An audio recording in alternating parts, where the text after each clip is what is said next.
Hey everybody, welcome back to my Unprocessed Life. It's time to head to work, although it's past time to head to work. Got up late this morning, wasn't able to get my smoothies made.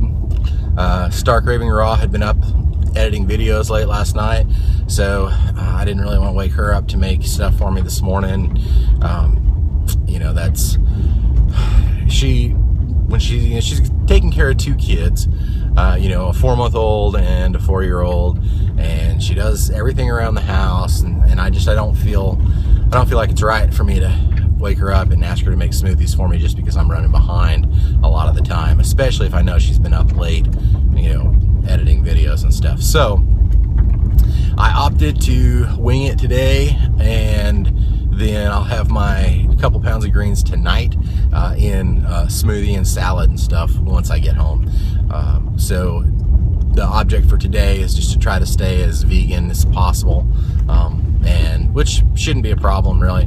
I'll hit a protein bar for breakfast to get me through until I get to work, and then for lunch I'll have I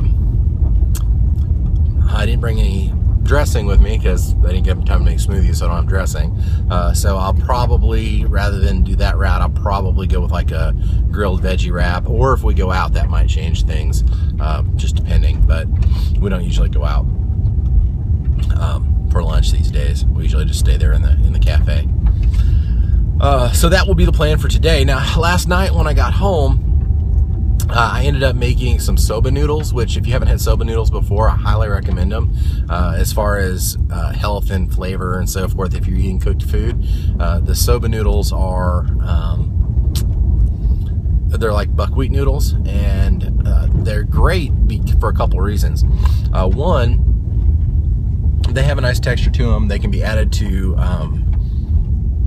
soups if you wanted to. If you want to do like an Asian kind of soup, you could add them there, and they hold up well in that.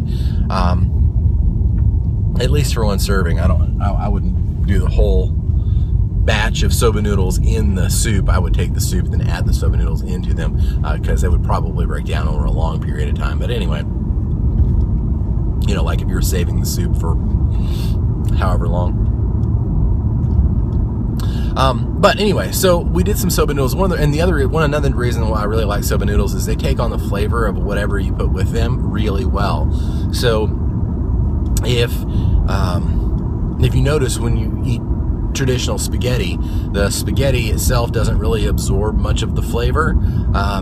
You know, that's why people will try to flavor the spaghetti in the pot, right? They'll add oil and they'll add salt in the pot where they're cooking the spaghetti or the pasta to try to flavor the pasta some. And then a lot of times they'll take the pasta water and add it to the sauce to try to add more pasta flavor to the sauce. But the spaghetti and the pasta itself doesn't generally absorb the sauce. It's kind of a sauce with the pasta. The soba noodles, they do a really good job of absorbing the flavor of what's around them. So instead of using, you know, a cup of sauce like you might with regular pasta, with soba noodles, what you can do is you can add maybe a 1/4 cup of sauce, and it goes a long way, a lot further for sure. So I really like soba noodles. I'm a huge soba noodle fan when it comes to you know, cooked foods and spaghettis and pastas. I really like soba noodles. So I took some soba noodles and I made them, and then I also stir-fried some mushrooms and onions and zucchini. And when I say stir-fried, I did not use any oil.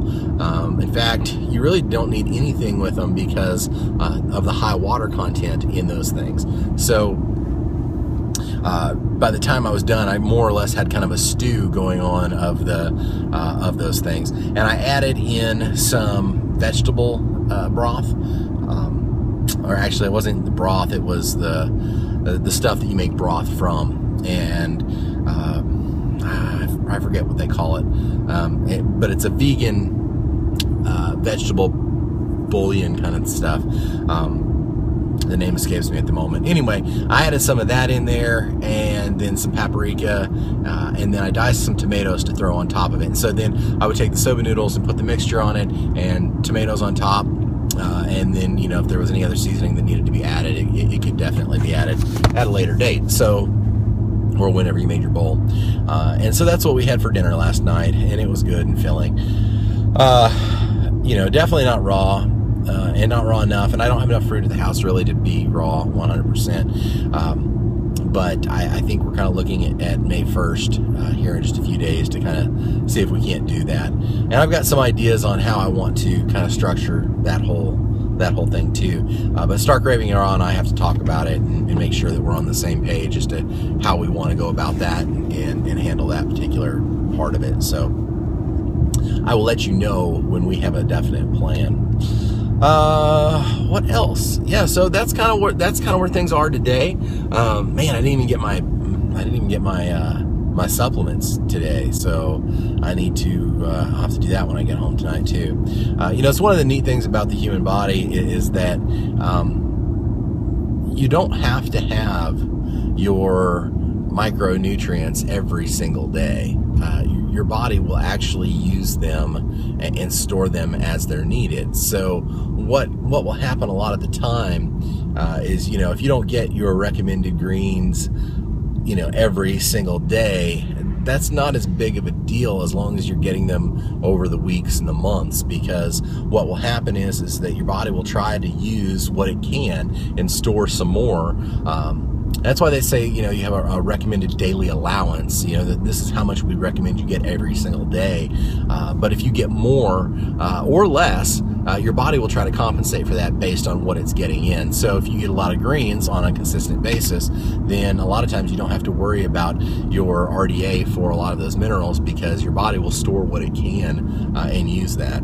There are some minerals and proteins and things that's not the case with, but for a vast majority of them it is. So you don't have to worry too much, oh my gosh, I didn't get this particular thing this particular day. And so, you know, on days where you don't get that first thing in the morning, for instance, then, you know, as long as you get stuff that day, that's a real plus. So, you know, that's something your body can definitely handle. So that's interesting there for sure. Okay, so if you want to see the pictures of things that I eat in a day, make sure you go over to Instagram and check out my Instagram feed. Yes, that is the same as always. It is myunprocessed.life. And then, of course, if you would like to subscribe to this channel, you'll get notified when we have new videos come out, usually 2 a day. Usually Monday through Friday. Saturdays and Sundays I usually take off from making videos just because I'm not in the car and I don't have, you know, dedicated time to talk. Sometimes I do, though. It just depends. I think last weekend I made some videos. So, but if you want to be notified, make sure you subscribe, because then you'll get the notification no matter when they come out. Also, if you want to contact me, you can. myunprocessedlife@gmail.com. We love comments. I always try to respond to them. So make sure you comment down below.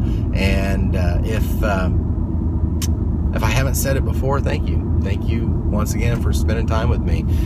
You know, I'm humbled that you spend time with me, that you hang out with me. It's one of my favorite parts of the day, and I really enjoy hanging out with you. So I just want to say thank you. Thank you for hanging out with me. And I look forward to seeing you again this afternoon. So until then, have a great day, and I will catch you soon on My Unprocessed Life.